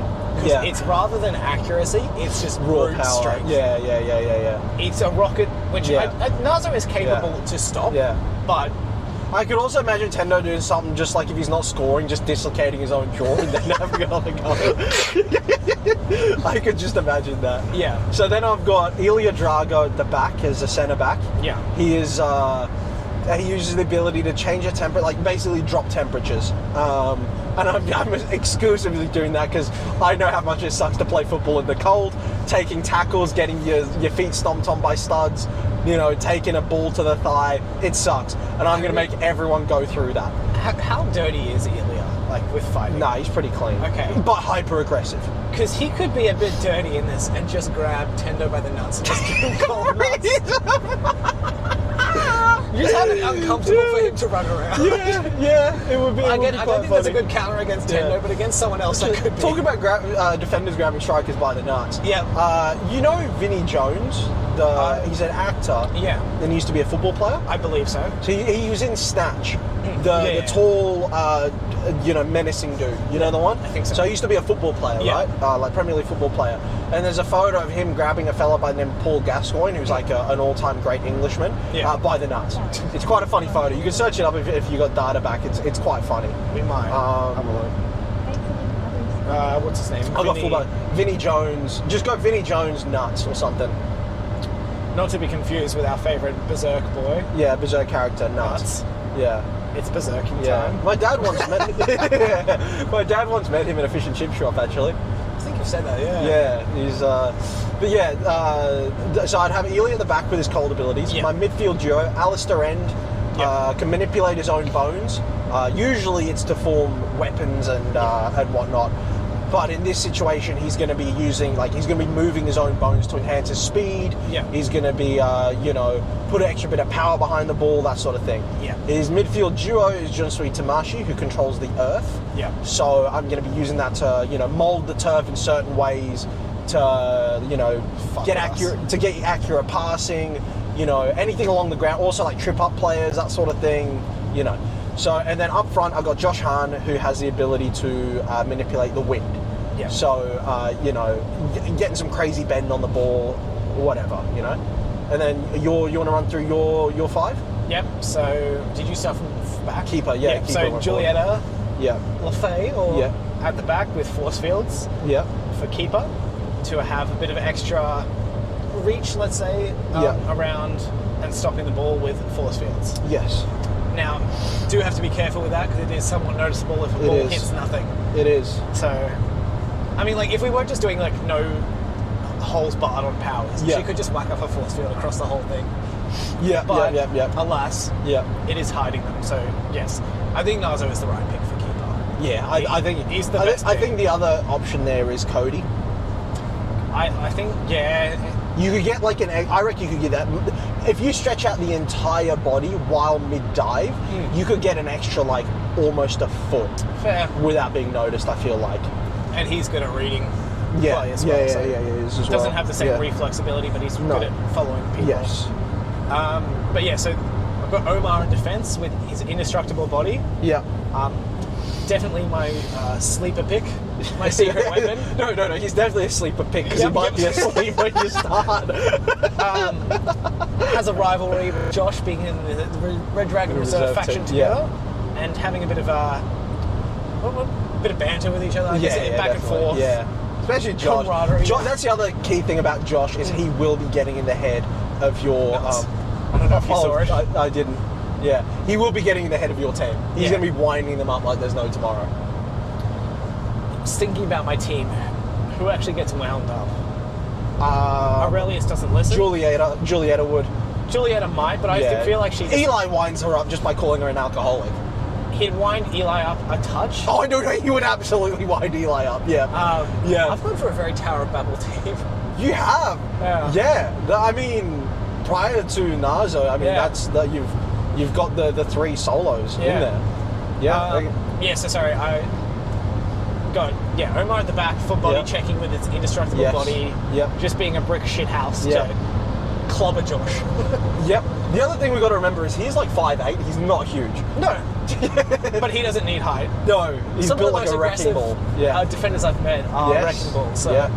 That's for sure. And in the midfield, we got Eli. Yep.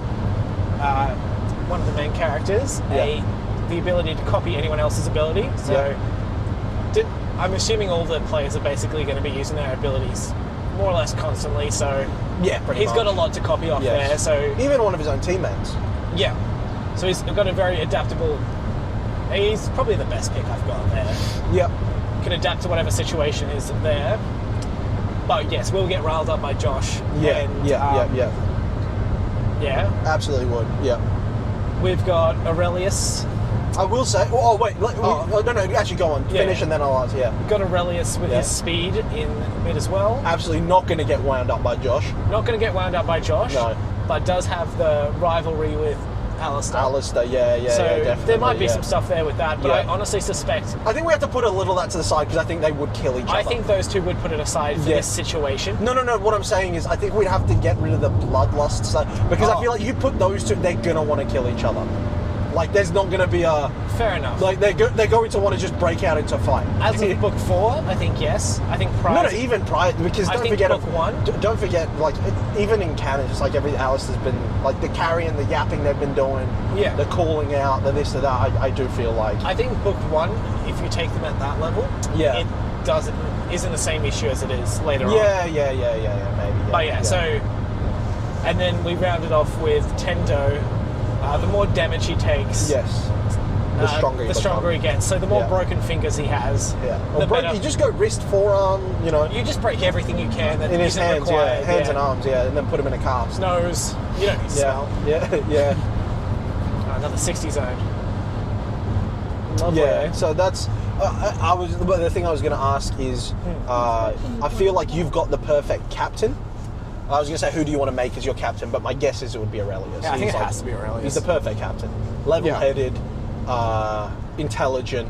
Yeah. And already has a good relationship with a number of the players there. Yeah, and probably is the best player on the team for thinking about it. Yeah. Who would I pick as my captain? Wouldn't be John Sui. Oh, but that's no. I don't think it could be. I feel like Elia. I almost think Josh. No, too yappy, too hot-headed. Will easily get he's just going to get in too much. You don't want that as your captain. Although that's your. Well, Manchester United currently has a Josh as captain. Yeah. As in, he's a bit of a. The other fans don't like him, but we love him. But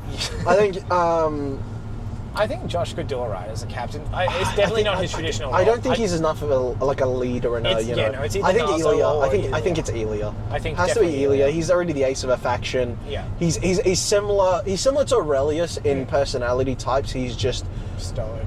He's just a bit more aggressive and a bit more. I don't know. He's kind. He's I actually. He's kind of like Aurelius, but with a more furrowed brow. Yeah. That's kind of the vibe. But yeah. Thinking about it more, Yeah. I do think I'd pick Nazo over him. Just with the team you've got, I think the only one he can't. I feel like Elia would keep Josh in check though. I feel like Nazo would be too lax. Nazo's too laxed with someone like Josh. He'd let him be Josh. And you do need that to an extent. But if he starts getting booked and stuff for chirping off at the ref or something, Fair you enough. need someone Elia's to be gonna be the one to shut him down. Yeah, fair. No, that's a good call. That's why I'm thinking Elia. Okay. Yeah. That's a fun little task, is coming up with different scenarios. Yeah. A draft system of our characters who we would put in there. Yeah. It's a fun little one. But using their abilities as to how, what we didn't even take into consideration? We used gladiators. We didn't use revolt members or anything, or other villainous godsend wielders. No, but thinking about the ones that do appear in book one. Yeah, no, of course, yeah. There's not really. There's none that are super subtle. No, definitely not. But you're gonna have what's his name's Rocco's jet-powered hammer. Rocco's out. Yeah. Lily's not puppeteering. Yeah, no, there's nothing. Sorry, Beatrice isn't puppeteering. No dead bodies to control. Yes. Well, no, you can do alive ones too, but it's not subtle. It's not subtle. Kira Guy with his water, probably not. Subtle. You could maybe dehydrate people. Yeah, and I think Tommy Havoc's ability to remove his own limbs and throw them as grenades. I don't know. It's a little subtle. Okay, it depends who our coach is. This is another reference. I'm picking the rock.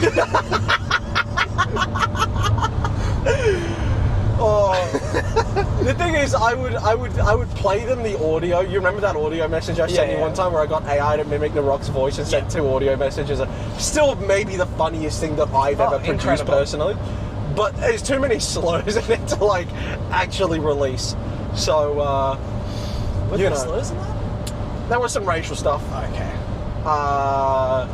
Against all races, it was. I didn't single out one. It's not race exclusive. Yeah, no, it wasn't singling out one. It was coming for everyone. The Rock likes to target stereotypes of the other team and build his team accordingly. That's what I'll say. Best coach. Maybe one of the players on the other team, due to religious choices, can't eat pork. Well, guess who's wearing bacon-wrapped boots? Fuck, I forgot that was in there. Yeah, it's that's a fun little thing. I wonder what else we could pick a draft of. I mean, you could also do the same version, but just with noticeability, obvious powers. Yeah. Yeah, I mean, I think I'm still taking some of mine. I'm still taking Junsui. I'm still taking Josh. I think my entire team changes. Well, the thing is, because you got to factor in those abilities can't be used for fouls. No, there's no killing. There's no injuring, there's no killing, that sort of thing. I would still take Elia for funny. Good luck playing in the, with the cold. Oh, that's actually a question. Yeah. We haven't delved into it because we haven't had Omar fights against anyone with heat or cold powers. Yeah. How does He feels it, but his skin doesn't show the effects of. So does he get pain from it, or is it just? Yeah. Okay. He'd still feel it. Yeah. But it's just his skin is indestructible. Gotcha. That's the main thing. Yep. Okay. That's why you can still break his bones and that. Yeah. And you can still put him to sleep, but his skin is just unbreakable. Yeah. Okay. You just can't cut him open or anything. What do we do with paws of his? Because you take Nightfall with her mist poison. Yeah, with what, sorry? Her mist, No, poison. what were you saying before? Oh, with paws and such. Paws. If you were to put Nightfall's poison cloud over him, assuming he was able to close his mouth and his nose and everything, the main orifices. I'd imagine it wouldn't have an effect. Okay. Yeah. That's just... I mean, for the sake of ease of explaining abilities, you just say it doesn't have an effect. You could still inhale, but is the insides of his body indestructible as well? Because that's the other thing is her poison or her corrosive blood, it largely targets the surface anyway. Yeah. It's it sort of... I mean, huge spoilers for Chapter 2, I think. You have the fight with her and Otto. Yeah. And Otto inhales the poison in his insides. Yeah, no, that's definitely. But I'm saying when Omar as well. Yeah, okay. Yeah. Purely his skin is indestructible. I imagine it'd take off his hair. Is it skin or organs? Yeah. Well, yeah. Well, yeah. Because you could ask those questions about so many different. I think it's skin. Skin. Okay. That's what it is. Yeah. Now, That's a fun little brain thing, though. And that might be honestly a decent way to finish up the episode because we're at 94. Oh, we got 20 minutes. It's a vampire. Let's just keep it going. Okay. We'll keep it going until we get to Re. Well, we're going to keep on floating, as we say on this podcast. Yep, with a hole in the dinghy. We are taking on water. Get in the buckets. They're full of piss. I remember I was playing Sea of Thieves actually recently with Zorro, Albie and Parker. Mm-hmm. Three members of our football team. Longopong Elites? Yes. And it's a game where you're on a boat. You know the game very well? Yeah, so obviously they showed me that you could access an inventory, and within that inventory was a, accordion. And also a banjo. Yep. Now, there's a series of songs that you can play with these. Yep. All you got to do is hold down the right trigger on your controller. One of them was Happy Birthday. So I just continuously played Happy Birthday the entire time we were on the boat. How long would that have been? About an hour. And then, until they figured how to lock me in prison. Well, they didn't take into consideration is I can still play the banjo in prison. And my prison's in the middle of the boat. Yep. So they could still hear me play the banjo. And I was locked in there and there was nothing they could do about it. So the boat's under fire from cannon fire, da da da da da. It was pest energy. Yeah, it was, yeah. I now have a ute that says pest on it. Yep. Yeah. I did like that. That was Did you? Yeah. It says pest.com.au. What? Did you like the phone number? No, I didn't see it. 1-800-3. Brilliant. Yeah. That's just the new runaround that I'm going to be just taking out and about for the old car parts business I'm starting up. Is it all fixed up now? Or? The ute? Yeah. Yeah. Oh, yeah, the window's up. So, it's got the roadworthy Nice. and just need to get it regoed and then I'll be able to take that around. Sweet. Yeah. No more driving to your futsal. Unless I'm coming over to record, which is most Mondays anyway. Yeah, so nothing changed. Yep. I don't really drive anywhere else, to be fair. Yeah. But it's fun exploring our characters like that. You know, exploring the personalities of them too. You know, what's another scenario we could think of? Maybe a smaller little drama. I was going to say maybe an eating competition or something. Or, you know, what's another competition where we could pick a draft of? I mean, if we're doing that, we're basically canonizing off. We're basically what? Canonizing that it is. Because we haven't really delved into how much people eat at all. No, but we could also go off personality, vibes, abilities, that sort of thing, you know what I mean? Yeah. I don't know what else you'd do. Like, you can have teams for different sports. They all end up relatively being similar, I'd say. Yeah, definitely. Unless you're like swimming, in which case my first pick is Akihiro, my second pick is his daughter Kairi, my third pick is Kiragaya. Still the water freaks. I'm picking Shiro, so good luck everyone else.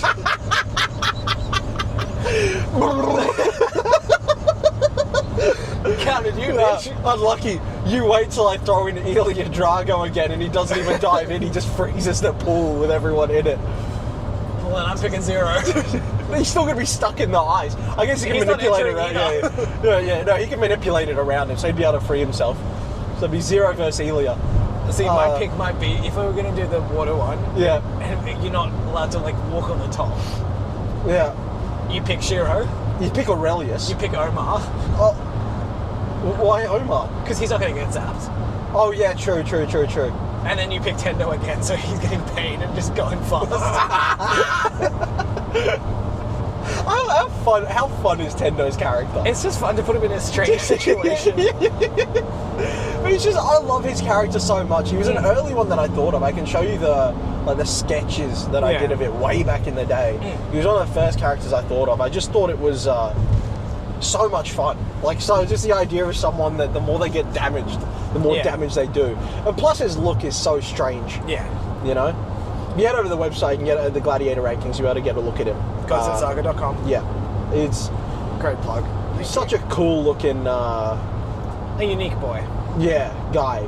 Bizarre looking. He's actually partially... The haircut is somewhat based off a guy named Shinji from Bleach. Okay. Shinji Hiroko. He has that same bob, except his fringe is cut diagonally. And we have a Shinji. We do have a Shinji. And you didn't we have a Shinji change the name Nakamura. around? Huh? When you were doing it, you didn't change the name around? What, make Tendo Shinji? Yeah. Well, I don't know. Tendo just felt like... There's... Within Naruto, there's a character, Pain. Very cool looking character, one of the best character designs.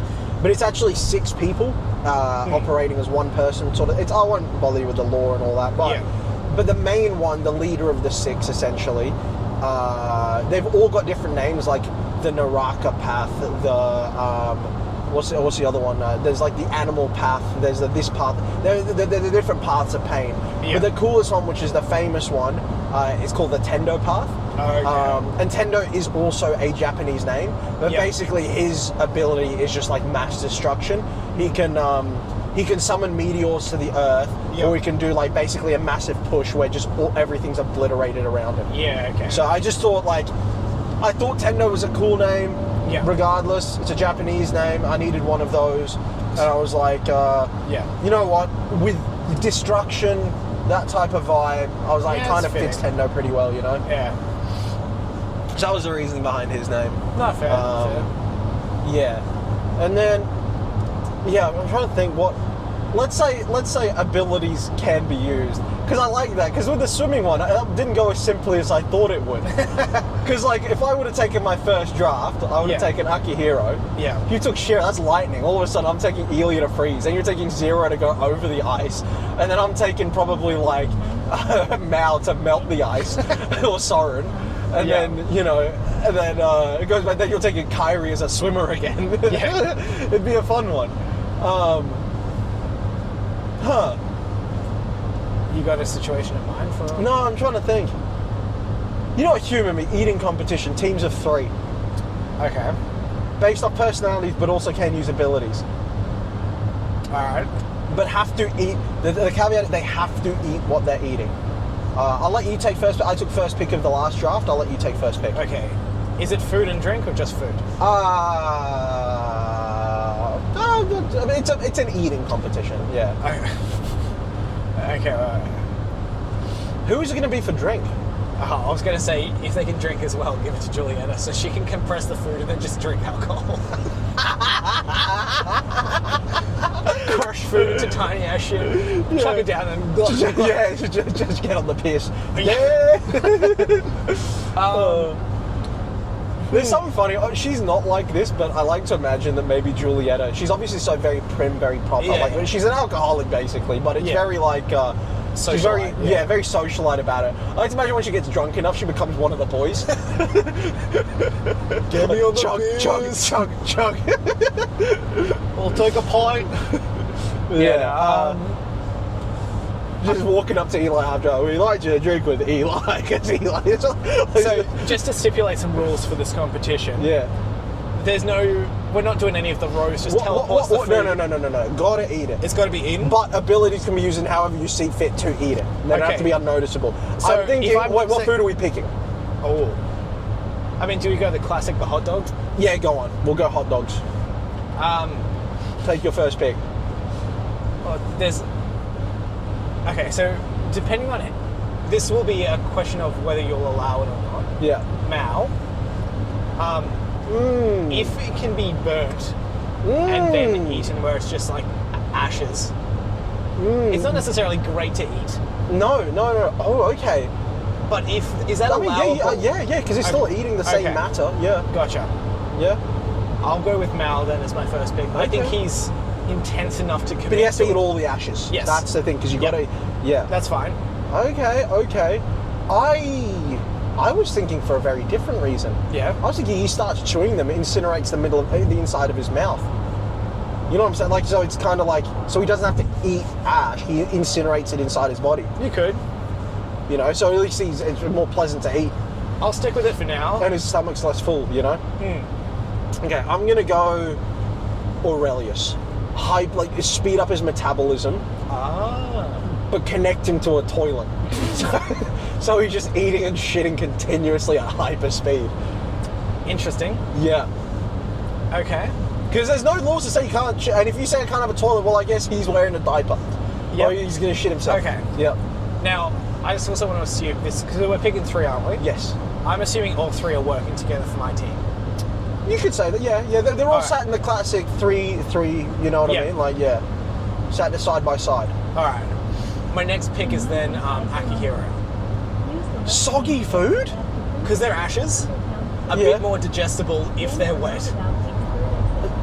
Flush it straight down. So yours has become a drinking competition. There's a little bit of extra moisture to get the dry ass ashes down. You could just make it a soup. Just pour it all in the soup, mix it up, glug. That too. That's good. I pick Akihiro, and he also has tenacity with it. Yeah. He sticks around for longer than he has to. Wink. Right. Yeah. Oh, fuck it, I'll do it for the bit. Omar, you fat piece of shit. I'm using... No, God said he's just fat. That's... Okay. Yeah. I do have a good third, though. Alright. But yeah. Now I'm going to have a think. Oh, boy, that should have been that exit. You should probably still make, no? No, I don't want to break the law. Oh, it's... No. There, is it? I didn't go that way, lady. Oh, damn, we could have gone to Kundal Town. I'll pick something up ahead. Yeah, we'll just go to the next thing that we find. Just cancel it then? Yeah, cancel it. We'll just go to the next, Yeah. Okay, actually, I almost want to get rid of Akihiro and do someone else. No, you can't. It's too late now, it. Yeah. Because the better option would have been Julieta. I just make pills around the ashes. That's true. Well, I mean, I won't play your game for you. Who's your third? Just having a think. We've got no transmutation stuff, do we? No. No one's like that. No, that'd be way too cracked for a game. Okay. And I'm not allowed to cheat. No. Oh, fuck. Okay, no. It's not cheating. Yeah. I'm following your Aurelius mindset of toilet. If he's wearing a diaper, I'm picking Rose. We've got 3 portals over our assholes. Okay, but that's just going to come out as a full hot dog. In which case, you'll be able to tell it's not digesting. No. You know what I mean? It's waiting for everything to digest. and then rather than having to have a diaper on, it's going straight to the bathroom. I've got a portal to a toilet. Okay, okay. But how's it going to help with eating the food? No, it doesn't help. But Okay. the ash in the water does that. No, but my whole thing with Aurelius is, in an eating competition, you're not going to need to take a shit during... That's true. Like, Okay. my thing with Aurelius is because his metabolism's so fast, he'll need to. They're more... And the other thing Fair. is, if your thing is watered down ash, Yeah. they're going to need to piss. Okay, well... And again, there's a portal in the probably, bladder. but probably not within that time frame of, let's say, 30 minutes of a hot dog eating competition. Yeah, you know? actually, I still take rows, ignoring the shit side. Yeah. You've got your wet ashes. Yeah. He just teleports that straight in your gut. Those two just work to Okay. destroy the food. And Okay. then it just goes straight in your belly. Okay. Yeah. Okay. Well, alright, my third, Magnus Ragnarsson. Now, his ability is expanding body parts. Okay, yep. So he's going to expand his gut to enormous proportions. Yeah. And he's going to be able to fit so much food. Now, if you paired that with Rose, that would is a be better your winner. pick, yeah. That would be your winner. And I was going to say, you could have picked Julieta anyway, because you just make her turn the ashes to pills, and then you have Akihira for the water to wash it down. Yeah, true. That's way easier than just ash water, Yeah, it is. you know? So, I mean, to be honest, I just imagine you could just dry swallow pills. Because you don't have to swallow them. She can that just many force it though. down. No, but that many. Because she can just send them down. Oh, she can, but I mean, the poor gag reflex. Like, It's for the competition. No, I definitely picked the worst team there. I'd reevaluate my approach and do it all differently. yeah. Well, it says Tari, I mean, we can just go there. I guess. Should we just, Swing in, see what we got. yeah, go on then. This exit, I guess we'll go here. Old Manning Bar Point or something. Wingham Old Bar. Yeah. Yeah. Okay. Yeah, that's a pretty good little draft there. This is fun, the little drafts. Helps us get to know our characters and stuff as well. Yeah. You know. Yeah, I feel like now that we're going to a service centre now, so I feel like we could probably Yep. call it there, wrap it up. Yeah, good podcast. Do all the good stuff of like, follow, subscribe, leave comment. Hope whatever you were doing while we did this was good. Yep. Which way do I head out of here? Do I go to Manuel or do I go to Service centre, I Terry? assume. Yeah, that'd be it. Yeah, so I hope whatever you're doing is going well. You know, hope you're having a good time with things. And yeah, we'll catch you. We'll float you later, as they say. Shut up. Bye.